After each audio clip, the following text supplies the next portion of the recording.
ಮನೆ ಭಾಗ್ಯಲಕ್ಷ್ಮಿ ಕಣ್ಮ. ಸೇರ್ನ ಹೊತ್ತು ಈ ಮನೆಗೆ ಒಳ್ಳೇದಾಗ್ಲಿ ಅಂತ ಕೇಳ್ಕೊತ ಬಲಗಾಲಿಟ್ಟು ಒಳಗಡೆ ಬಾ. ನೋ ಹಾಗೆಲ್ಲ ಪುಕ್ಸಟ್ಟೆ ಒಳಗಡೆ ಬರೋ ಹಾಗಿಲ್ಲ. ಟೋಲ್ ಫೀಸ್ ಕಟ್ಟೆ ಈ ಸಂಸಾರ ರಥ ಒಳಗಡೆ ಬರಬೇಕು. ಟೋಲ್ ಫ್ರೀಸಾ? ಹಾಗಂದ್ರೆ ಏನು? ಅಂದ್ರೆ ನಿನ್ನ ಹೆಂಡತಿ ಮನೆ ಒಳಗೆ ಬರಬೇಕು ಅಂದ್ರೆ ನಮಗೆಲ್ಲ ಗಿಫ್ಟ್ ಕೊಡಬೇಕು. ಏಯ್, ಮನೆಯವ್ರಿಗೆಲ್ಲ ಏನೇ ಗಿಫ್ಟು? ಅಣ್ಣ, ಗಿಫ್ಟ್ ಏನು ಅಂತ ಕೇಳಕ್ಕಾಗತ್ತಾ? ಸರಿಯಾಗಿ ಹೇಳ್ದೆ ಅಕ್ಕ. ಮಿನಿಮಮ್ 5,000 ಕೊಡಲೇಬೇಕು. 5,000ನಾ? ಅದೆಲ್ಲ ಆಗಲ್ಲ. ಏಯ್, ನೀನು ಗಂಡು ಹುಡುಗ, ನೀನ್ಯಾಕೋ ಇದ್ರಲ್ಲಿ ತಲೆ ಹಾಕ್ತೀಯಾ? ಇದು ಹೆಣ್ಮಕ್ಳ ಶಾಸ್ತ್ರ. ನೀನು ಹೇಳೋದೇನೋ ನಾನು ಸೀರೆ ಉಟ್ಕೊಂಡ್ಬರ್ಬೇಕು ಅಂತನಾ? ಹಾಗಾದ್ರೆ 1 to double 10,000 ರೂಪಾಯಿ ಕೊಡಬೇಕಾಗುತ್ತೆ. ಅಣ್ಣ, ಇವತ್ತು ಶಶಾಂಕ್ ಕೂಡ ನಮ್ಮ ಕಡೆನೆ. ನೀನು ಅವನ ಹತ್ರ ಏನೂ ಕೇಳೋ ಹಾಗಿಲ್ಲ. ಈಗ ಹೇಳು, ದುಡ್ಡು ಕೊಡ್ತೀಯಾ ಇಲ್ಲ ನಿನ್ನ ಹೆಂಡ್ತಿನ ಬಾಗ್ಲಲ್ಲೇ ನಿಲ್ಲಿಸ್ಕೊಂಡಿರ್ತೀಯ? ಅಷ್ಟೊಂದು ದುಡ್ಡಂತೂ ಇಲ್ಲ, ಇಲ್ಲೇ ನಿಲ್ತೀವಿ ಬಿಡಿ.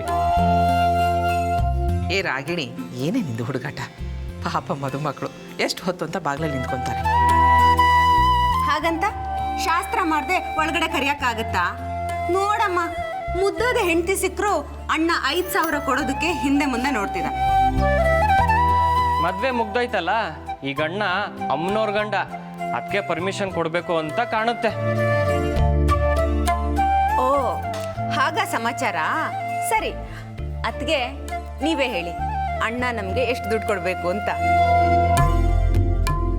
ನನ್ನ ನಾದ್ನಿ ಮೈದಾ ಎಷ್ಟು ಕೇಳ್ತಾರೋ ಅಷ್ಟು ಕೊಡಬೇಕು. ಅಲ್ಲಿ ತನಕ ನಾನು ಹೊಸಲು ದಾಟಿ ಬರೋದಿಲ್ಲ. ವಾವ್, ಅತ್ಗೆನು ನಮ್ಮ ಕಡೆ ಬಂದ್ಬಿಟ್ರು. ಶಶಾಂಕ್, ಕೊಡೋ ಕೈನ. ನೋಡ್ದೆ ಅಣ್ಣ, ಅದಕ್ಕೆ ಎಷ್ಟು ಒಳ್ಳೆಯವರು. ನಾವಿನ್ ಯಾವತ್ತು ಅವ್ರನ್ನ ಬಿಟ್ಕೊಡಲ್ಲ. ಅತ್ಗೆ, ಇನ್ಮೇಲೆ ನಾವೆಲ್ಲ ನಿಮ್ಮ ಪಾರ್ಟಿನೇ. ಎಲ್ಲ ಸೇರಿ ಕೆಡ್ಡ ತೋಡಿ ನನ್ನ ಕೆಡು ಬಿಟ್ರಲ್ಲ, ನಂದೇನಿದೆ? ಅಮ್ಮನವ್ರು ಆರ್ಡ್ರ್ ಆಯ್ತಲ್ಲ, ನಿಮ್ಮ ಶಾಸ್ತ್ರ ಏನಿದೆ ಮುಂದುವರಿಸಿ. ಹಾಗೆ ಬಾ ದಾರಿಗೆ. ಶಶಿ ಆಂಟಿ, ತಗೊಂಬನ್ನಿ.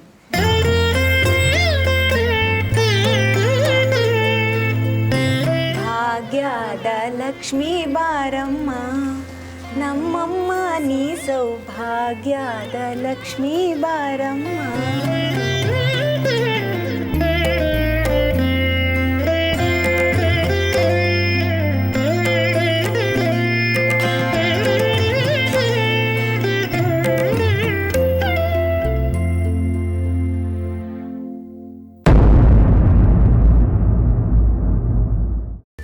ಕೈಮಾ ಲಿವರ್ ಚಕ್ಕಣ ಮಾಡುವ ವಿಧಾನ: ಒಂದು ಬಾಣಲಿಗೆ ಎಣ್ಣೆ, ಈರುಳ್ಳಿ ಹಾಕಿ ಹುರಿದು ಶುಂಠಿ ಬೆಳ್ಳುಳ್ಳಿ ಪೇಸ್ಟ್, ಅರಿಶಿನ, ಪುದೀನ, ಕೊತ್ತಂಬರಿ ಸೊಪ್ಪು, ಲಿವರ್, ನೀರು, ಬೇಯಿಸಿದ ಕೈಮಾ, ಟೊಮ್ಯಾಟೊ ಪ್ಯೂರಿ, ಗರಂ ಮಸಾಲ, ತುಪ್ಪ ಮುಚ್ಚಳ ಮುಚ್ಚಿ ಬೇಯಿಸಿ. ಈಗ ಕೈಮಾ ಲಿವರ್ ಚಾಕಣ ಸವಿಯಲು ಸಿದ್ಧ. ನಮ್ಮ ಇವತ್ತಿನ ಕಾರ್ಯಕ್ರಮದಲ್ಲಿ GFC ಖ್ಯಾತಿಯ ಕೃಷ್ಣಪ್ಪನವರು ಒಳ್ಳೆ ಚಾಕ್ನವನ್ನ ಮಾಡಿ ಕೊಟ್ಟಿದ್ದಾರೆ. ಹೆಂಗಿದೆ ಅಂತ ಎಲ್ಲ ಹೇಳಕ್ಕಾಗಲ್ಲ, ನೀವು ಮಾಡ್ಕೊಂಡ್ರೆ.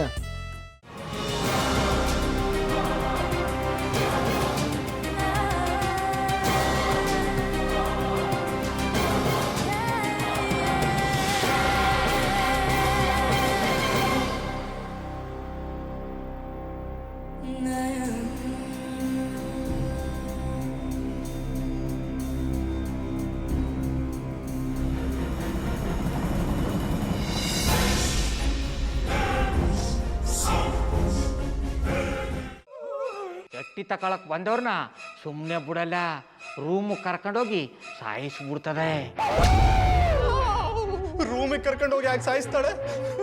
ಯಾಕಂದ್ರೆ ಅದು ಅವಳು ಪ್ರಿಯಕರನ್ ಸಾಯಿಸಿದ ಜಾಗ, ಅದಕ್ಕೆ ಅಲ್ಲಿಗೆ ಕರ್ಕೊಂಡೋಗಿ ಸಾಯಿಸ್ಬಿಡ್ತದೆ.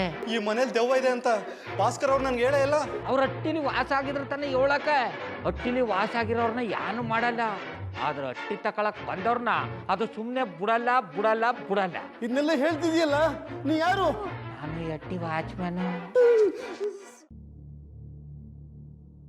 ನಾನು ಅರ್ಜೆಂಟಾಗಿ ರಾಮನಗರ ಹೋಗ್ಬೇಕು. ನೀನು ವೆಹಿಕಲ್ ಕಳಿಸ್ತೀಯಾ? ಅಷ್ಟೇ ತಾನೇ, ಎಷ್ಟು ಗಂಟೆಗೆ ಅಂತ ಹೇಳಿ ಕಳಿಸ್ತೀನಿ. ಮೊನ್ನೆ ಯಾರೊಬ್ರನ್ನ ಕಳಿಸಿದ್ಯಲ್ಲ, ಅವನೇ ಕಳಿಸು, ಚೆನ್ನಾಗಿ ಓಡಿಸ್ತಾನೆ ಅವನು. ಮೊನ್ನೆನಾ? ಹಾಂ, ಶಿವು ಇರಬೇಕು. ಹಾಂ ಅವನೇ. ಅಯ್ಯೋ, ಅವ್ನು ನಿನ್ನೆಯಿಂದ ಕೆಲಸಕ್ಕೆ ಬಂದಿಲ್ಲ. ಫೋನ್ ಮಾಡಿದ್ರೆ ರಿಸೀವ್ ಮಾಡ್ತಿಲ್ಲ.